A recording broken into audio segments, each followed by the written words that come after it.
Well, it's that time of year again. The leaves are changing colours, and that means one thing to us, and that's the rut. And probably the most anticipated time of the year for us. We look forward to this trip every year, as no doubt many others do. Hopefully we'll find a couple of good ones this year.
Well, it's 2016 deer season. It's the 20th of March, and Danny are heading up for our first scout and look around. In the past we've sort of normally come up a little bit earlier, but for whatever reason we haven't been able to this year. So really we're going to have a look around, see if we can find any early signs of scrapes, or check some good scrapes that we know from previous years, see if there's any sign, and possibly bump into a deer while we're here as well. Both our freezers are empty at the moment, so pretty much any deer that we come across, we'll gladly harvest and fill the freezers, and then after that we'll get selective and start looking for the bigger fellas.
As we just saw, just harvested some meat for the freezer. It's the beginning of the rut for us, and we've just come up here just to see where things are at, basically, and just put the old rattling antlers together.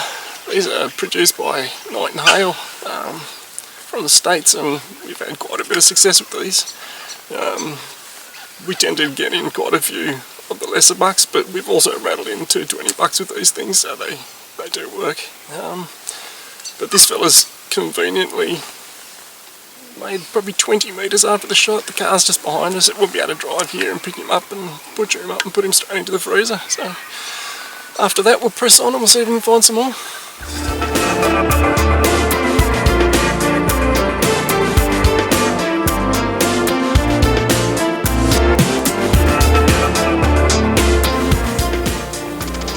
Clearly a pass through. It's 12 metres down there. Perfect. Okay, we're mid-March.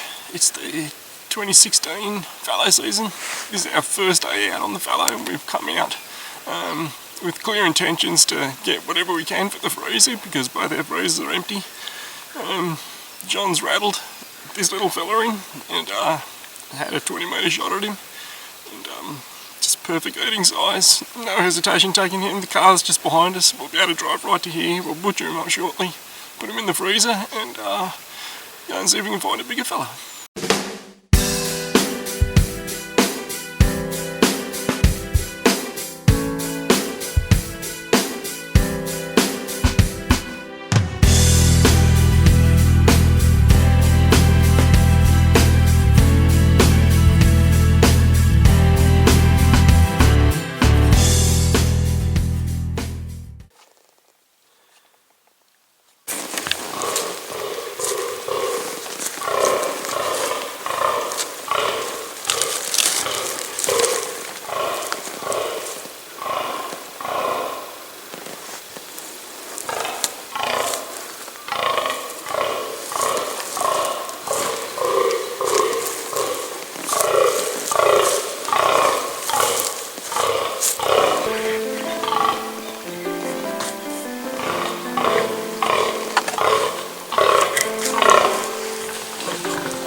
Shaft.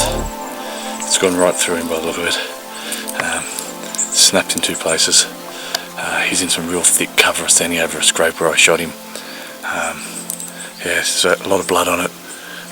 Little tiny bit of fat and meat. It might have gone through his shoulder, but to me it looked like a perfect sort of double lung on the back of the crease. As it's gone through, it's clanged, he's taken off. He's probably gone 20 metres and pulled up. He looked a little wobbly in the back legs through the timber. Then I heard some crashing about 40 metres further on, so we're going to have a look for some blood and then we're going to follow him up. Okay, I've come up from where I hit him, couldn't find any blood in the immediate side, but I saw the track he went up, probably 15 metres up. He started bleeding, pretty good lung blood.